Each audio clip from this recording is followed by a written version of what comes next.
Hello friends, welcome है आप सभी का आपके इस कृष्णा आर्ट्स एजुकेशन चैनल में, जो बोर्ड एग्ज़ाम की तैयारी करवाने के लिए नंबर 1 यूट्यूब चैनल है। इसलिए इस चैनल को आपने अभी तक सब्सक्राइब नहीं किया तो इस चैनल को सब्सक्राइब कर दें और साइड के बेल नोटिफिकेशन को प्रेस कर दें ताकि हमारी वीडियो का लेटेस्ट नोटिफिकेशन आप तक सबसे पहले पहुँच सके। और अगर आप हमारे इस यूट्यूब चैनल पर नए हैं तो आप टेलीग्राम चैनल में भी ज्वाइन हो जाएं। टेलीग्राम चैनल का लिंक डिस्क्रिप्शन में दिया हुआ है, क्योंकि इस चैनल का जो भी स्टडी मटेरियल आपको प्रोवाइड किया जाएगा वो टेलीग्राम चैनल के माध्यम से ही किया जाएगा।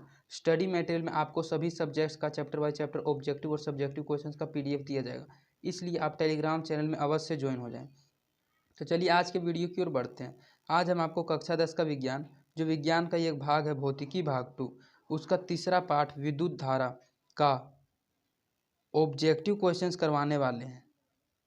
यह वीडियो विद्युत धारा चैप्टर का सेकेंड पार्ट है। इसमें हम आपके साथ 36 से लेकर 70 ऑब्जेक्टिव क्वेश्चंस को कवर करने वाले हैं, और इससे पहले वाले क्वेश्चंस को अगर आपने नहीं देखा तो आप प्लेलिस्ट में जाकर उन वीडियोस को भी देख लें। तो चलिए क्वेश्चंस की ओर बढ़ते हैं। हमारा पहला क्वेश्चन है इस वीडियो का और पाठ के अनुसार 36वां क्वेश्चन है, ऊर्जा का एसआई मात्रक होता है। पिछले वीडियो में हमने आपसे बताया था कि मात्रक से रिलेटेड एक या दो क्वेश्चन आपके एग्जाम में जरूर आएगा, इसलिए आपको सभी का मात्रक अच्छे से याद करके रखना है, क्योंकि अगर आप मात्रक याद कर लेते तो आपका 2 या 3 नंबर एग्जाम में कन्फर्म हो जाता है। तो इसमें पूछा जा रहा है ऊर्जा का एसआई मात्रक होता है। ऊर्जा का एसआई मात्रक जूल होता है। ऊर्जा को जूल में मापा जाता है, तो इसका सही आंसर ऑप्शन नंबर बी हो जाएगा, जूल। ऊर्जा का एसआई मात्रक होता है जूल। 1 किलोवाट घंटा का व्यवहारिक मात्रक क्या है? 1 किलोवाट घंटा, 1 किलोवाट घंटा जो है उसका व्यवहारिक मात्रक क्या है? तो 1 किलोवाट घंटा को यूनिट में मापा जाता है, तो इसका सही आंसर ऑप्शन नंबर ए हो जाएगा, यूनिट। 1 किलोवाट घंटा का व्यवहारिक मात्रक यूनिट है, इसका सही आंसर ऑप्शन नंबर ए हो जाएगा, यूनिट। 1 जूल का मान होता है, ऊर्जा का एसआई मात्रक जूल होता है, लेकिन सबसे पहले आपको यह भी पता होना चाहिए कि जूल का मान क्या होता है। तो 1 जूल का मान 0.24 कैलोरी होता है, इसका सही आंसर ऑप्शन नंबर बी हो जाएगा, 0.24 कैलोरी। 0.24 कैलोरी 1 जूल का मान होता है। शुष्क सेल में ऋण इलेक्ट्रोड किस धातु का होता है? शुष्क सेल मीन्स सूखा हुआ सेल में ऋण इलेक्ट्रोड, नेगेटिव इलेक्ट्रोड किस धातु का होता है? जो सूखा सेल होता है उसमें ऋण इलेक्ट्रोड किस धातु का बना होता है, यही आपसे पूछा जा रहा है। तो वह जस्ता का बना हुआ होता है, इसका सही आंसर ऑप्शन नंबर बी हो जाएगा, जस्ता का। शुष्क सेल में ऋण इलेक्ट्रोड जस्ता धातु का होता है, इसका सही आंसर ऑप्शन नंबर बी हो जाएगा, जस्ता का। शुष्क सेल में धन इलेक्ट्रोड किस धातु का होता है? इससे पीछे वाले क्वेश्चन में आपसे पूछा गया था कि शुष्क सेल में ऋण इलेक्ट्रोड किस धातु का होता था। तो ऋण इलेक्ट्रोड तो जस्ता धातु का होता था, लेकिन अगर ऋण की जगह धन पूछा जाए तो धन इलेक्ट्रोड हमेशा कार्बन का बना होता है, इसका सही आंसर ऑप्शन नंबर सी हो जाएगा, कार्बन का। ऋण इलेक्ट्रोड जस्ता धातु का बना होता है और धन इलेक्ट्रोड कार्बन धातु का बना होता है, इसका सही आंसर ऑप्शन नंबर सी हो जाएगा, कार्बन का। किसी कुंडली का प्रतिरोध ज्ञात करने का सूत्र है, किसी कुंडली का प्रतिरोध ज्ञात करने का एक फॉर्मूला है, उन फॉर्मूला को आपको इसमें से खोजना है। तो किसी कुंडली का प्रतिरोध ज्ञात करने का सूत्र है R = V/I, इसका सही आंसर ऑप्शन नंबर बी हो जाएगा, R = V/I। किसी कुंडली का प्रतिरोध ज्ञात करने का सूत्र है R = V/I, इसका सही आंसर ऑप्शन नंबर बी हो जाएगा, R = V/I। बिजली के फ्यूज का तार बना होता है, बिजली का जो फ्यूज होता है उस फ्यूज का जो तार होता है वह किससे बना होता है? वह तांबे और टीन दोनों से मिलकर बना होता है। तो यहाँ पर ना तो टीन और ना तांबा होगा, दोनों होगा, इसलिए इसका सही आंसर ऑप्शन नंबर सी हो जाएगा, तांबे और टीन दोनों का, तांबे और टीन दोनों का। बिजली के फ्यूज का तार बना होता है तांबे और टीन दोनों का। LeV इलेक्ट्रॉन वोल्ट बराबर होता है, LeV जो इलेक्ट्रॉन वोल्ट है वह कितने जूल के बराबर होता है, यह आपसे पूछा जा रहा है। तो LeV इलेक्ट्रॉन 1.6 × 10⁻19 जूल के बराबर होता है, जो आपका ऑप्शन में ए में दिया हुआ है। तो इसका सही आंसर ऑप्शन नंबर ए हो जाएगा, 1.6 × 10⁻19 जूल। LeV इलेक्ट्रॉन वोल्ट बराबर होता है 1.6 × 10⁻19 जूल, इसका सही आंसर ऑप्शन नंबर ए हो जाएगा, 1.6 × 10⁻19 जूल। 1 एम्पियर कितना होता है? 1 MA कितना होता है, यह आपसे पूछा जा रहा है। तो 1 MA 10⁻³ के बराबर होता है, इसका सही आंसर ऑप्शन नंबर ए हो जाएगा, 10⁻³ 1 MA = 10⁻³ होता है। 1 म्यू ए, ये जो यू जैसा लिखा हुआ है इसको म्यू पढ़ा जाता है। तो 1 म्यू ए कितना होता है? 1 म्यू ए 10 के पावर माइनस 6 के बराबर होता है और 1 एम ए 10 के पावर माइनस 3 के बराबर होता है, जो आपने पहले क्वेश्चन में पढ़ा। तो 1 म्यू ए 10 के पावर माइनस 6 होता है, जो ऑप्शन नंबर डी में है। तो इसका सही आंसर ऑप्शन नंबर डी हो जाएगा, 10 के power minus 6 ampere. 1 mu A होता है 10 के पावर माइनस 6 के बराबर। चालक में इलेक्ट्रॉन तभी गमन कर सकता है जब चालक के अनुदिश, चालक में जो इलेक्ट्रॉन होता है वह तभी गमन कर सकता है जब चालक के अनुदिश, कौन सा बात इसमें से सत्य है यह आपसे पूछा जा रहा है। तो चालक में इलेक्ट्रॉन तभी गमन कर सकता है जब चालक के अनुदिश विद्युत दाब में अंतर होता है, जो आपका ऑप्शन नंबर बी में है। तो इसका सही आंसर ऑप्शन नंबर बी हो जाएगा, विद्युत दाब में अंतर होता है। चालक में इलेक्ट्रॉन तभी गमन कर सकता है जब चालक के अनुदिश विद्युत दाब में अंतर होता है। इसका सही आंसर ऑप्शन नंबर बी हो जाएगा, विद्युत दाब में अंतर होता है। अगर Q आवेश विभवांतर V से प्रवाहित हो तो किया गया कार्य होगा। अगर आवेश Q हो और विभवांतर V हो तो आवेश Q और विभवांतर V से जो प्रवाहित किया गया धारा हो और उसके द्वारा किया गया कार्य होगा V इंटू क्यू। इसका सही आंसर ऑप्शन नंबर सी हो जाएगा, V इंटू क्यू। अगर Q आवेश विभवांतर V से प्रवाहित हो तो किया गया कार्य V इंटू क्यू होगा। इसका सही आंसर ऑप्शन नंबर सी हो जाएगा, V गुने क्यू। सेल बाहरी परिपथ में जिस प्लेट से धारा भेजती है उस सेल को कहते हैं।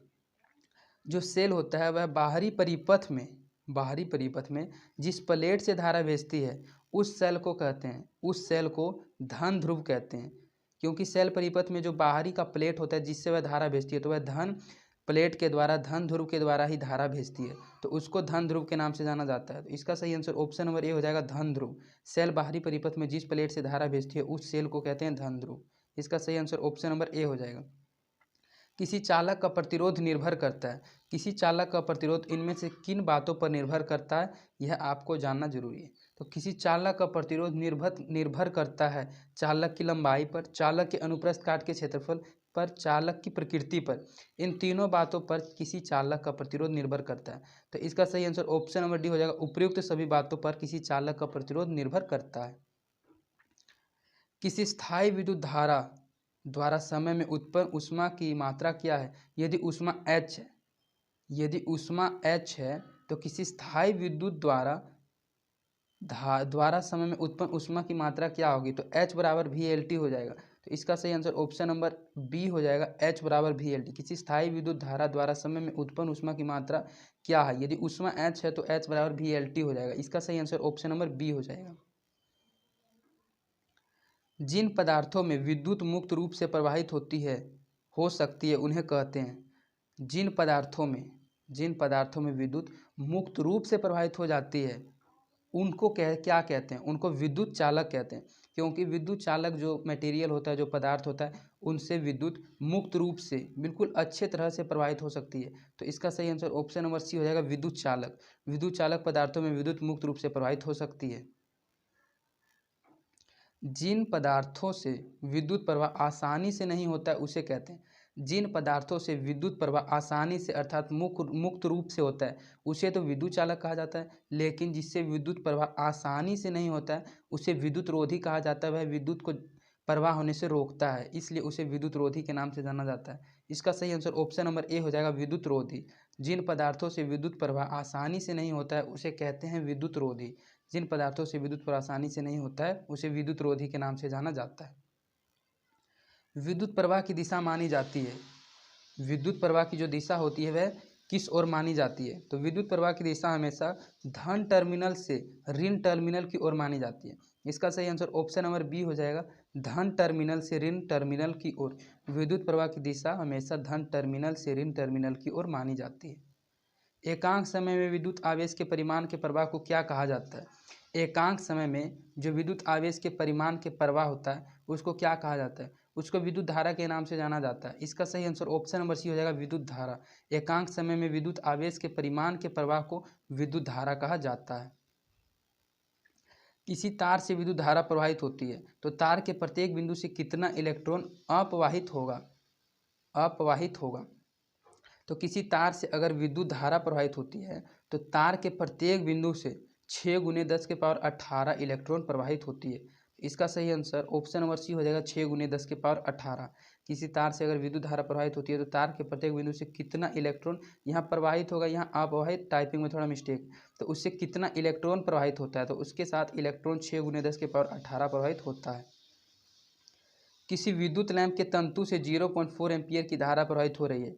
किसी विद्युत लैंप, इलेक्ट्रिकल लैंप के तंतु से 0.4 एम्पीयर की धारा प्रवाहित हो रही है। अगर लैंप 3 घंटे तक प्रकाश देता है तो प्रवाहित आवेश है, अगर लैंप 3 घंटे तक लगातार प्रकाश देता है तो उसके द्वारा जो प्रवाहित आवेश है वह 4320 कूलम होगा। इसका सही आंसर ऑप्शन नंबर ए हो जाएगा 4320 कूलम। किसी विद्युत परिपथ में परिपथ के प्रतिरोधों को परिवर्तित करने के लिए किस युक्ति का उपयोग किया जाता है। किसी विद्युत परिपथ में परिपथ के प्रतिरोध को जो परिवर्तित किया जाता है और उसको परिवर्तित करने के लिए जिस युक्ति का उपयोग किया जाता है उस युक्ति को धारा नियंत्रक के नाम से जाना जाता है। इसका सही आंसर ऑप्शन नंबर ए हो जाएगा धारा नियंत्रक। किसी विद्युत परिपथ में परिपथ के प्रतिरोध को परिवर्तित करने के लिए जिस युक्ति का उपयोग किया जाता है उसे धारा नियंत्रक के नाम से जाना जाता है। इसका सही आंसर ऑप्शन नंबर ए हो जाएगा धारा नियंत्रक।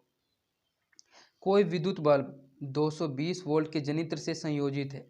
कोई विद्युत बल्ब 220 वोल्ट के जनरेटर से जुड़ा हुआ है। यदि बल्ब से 0.50 एम्पीयर यदि बल्ब से 0.50 एम्पीयर विद्युत धारा प्रवाहित होती है तो बल्ब की शक्ति होगी, तो बल्ब की शक्ति 110 वाट होगी। इसका सही आंसर ऑप्शन नंबर डी हो जाएगा 110 वाट। यदि कोई बल्ब से 0.5 विद्युत धारा प्रवाहित होती है तो उस बल्ब की शक्ति होगी 110 वाट, जो कि ऑप्शन नंबर डी में है। तो इसका सही आंसर ऑप्शन नंबर डी हो जाएगा 110 वाट। किसी विद्युत बल्ब के तंतु में से 0.5 एम्पीयर विद्युत धारा 10 मिनट तक प्रवाहित होती है। किसी इलेक्ट्रिक बल्ब के तंतु में से 0.5 एम्पीयर विद्युत धारा 10 मिनट तक प्रवाहित होती है तो विद्युत परिपथ से प्रवाहित विद्युत आवेश का परिमाण होगा, तो विद्युत परिपथ से प्रवाहित विद्युत आवेश का परिमाण 300 कूलाम होगा। इसका सही आंसर ऑप्शन नंबर ए हो जाएगा 300 कूलाम। विद्युत प्रवाहित कर किसी धातु की वस्तु पर अन्य किसी वांछित धातु की परत निक्षेपित करने की प्रक्रम को कहते हैं।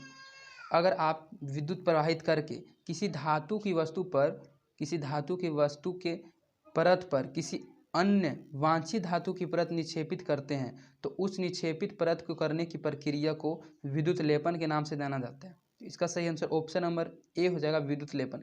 अगर आप किसी पदार्थ पर पहले से एक परत है और उसके ऊपर किसी अन्य परत को चढ़ाना चाहते हैं तो वह विद्युत लेपन के द्वारा ही चढ़ाया जा सकता है। तो इसका सही आंसर ऑप्शन नंबर ए हो जाएगा विद्युत लेपन। विद्युत चुंबक बनाने के लिए उपयुक्त पदार्थ होता है। यह क्वेश्चन आपने पहले वाले पार्ट में भी पढ़ा था कि विद्युत चुंबक बनाने के लिए उपयुक्त पदार्थ नरम लोहा होता है। नरम लोहा के द्वारा ही विद्युत चुंबक बनाया जाता है। इसका सही आंसर ऑप्शन नंबर ए हो जाएगा नरम लोहा। नरम लोहा विद्युत चुंबक बनाने के लिए उपयुक्त पदार्थ है। किसी विद्युत धारा के सतत तथा बंद पथ को क्या कहते हैं। किसी विद्युत धारा के सतत तथा बंद पथ को क्या कहा जाता है। उसके सतत तथा बंद पथ को विद्युत परिपथ कहा जाता है। इसका सही आंसर ऑप्शन नंबर ए हो जाएगा विद्युत परिपथ। किसी विद्युत धारा के सतत तथा बंद पथ को विद्युत परिपथ कहा जाता है। विद्युत धारा के तापीय प्रभाव का उपयोग किसमें नहीं होता है। विद्युत धारा का जो तापीय प्रभाव होता है उसका उपयोग इनमें से किसमें नहीं होता है। तो विद्युत धारा का तापीय प्रभाव इनमें से विद्युत पंखा में नहीं होता है, क्योंकि विद्युत हीटर में भी तापीय प्रभाव होता है, विद्युत इस्त्री में मीन्स आयरन में भी होता है, विद्युत बल्ब भी हीट होता है, इस्त्री भी होता है, हीटर तो हीट होता ही है। तो पंखा जो ऐसा है जो हीट ना होकर बाकी सभी लोगों को कूलिंग प्रदान करता है, तो विद्युत धारा का तापीय प्रभाव का उपयोग विद्युत पंखा में नहीं होता है। इसका सही आंसर ऑप्शन नंबर डी हो जाएगा विद्युत पंखा में। विद्युत धारा की चाल प्रकाश की चाल में क्या संबंध है। जो विद्युत धारा की चाल अर्थात इलेक्ट्रिक की स्पीड और प्रकाश की चाल लाइट ऑफ स्पीड में क्या संबंध है। दोनों की चाल समान है। इन दोनों में संबंध है कि इन दोनों की चाल समान है।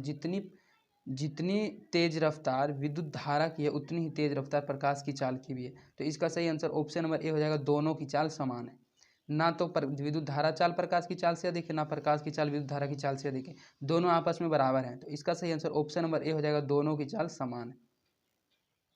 किसी विद्युत परिपथ में इकाई धन आवेश को एक बिंदु से दूसरे बिंदु तक ले जाने में किए गए कार्य को मापा जाता है। उन बिंदुओं के बीच के किस चीज़ से किसी विद्युत परिपथ में इकाई धन आवेश को एक बिंदु से दूसरे बिंदु तक ले जाने में किए गए कार्य को मापा जाता है।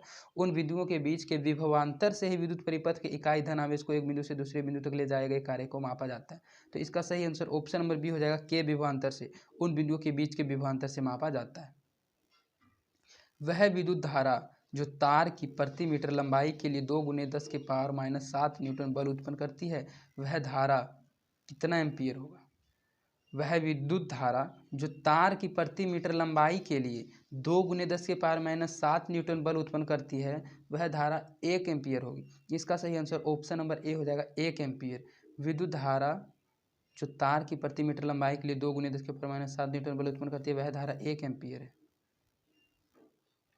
6 वोल्ट बैटरी से गुजरने वाले हर एक कूलाम आवेश को कितनी ऊर्जा दी जा सकती है?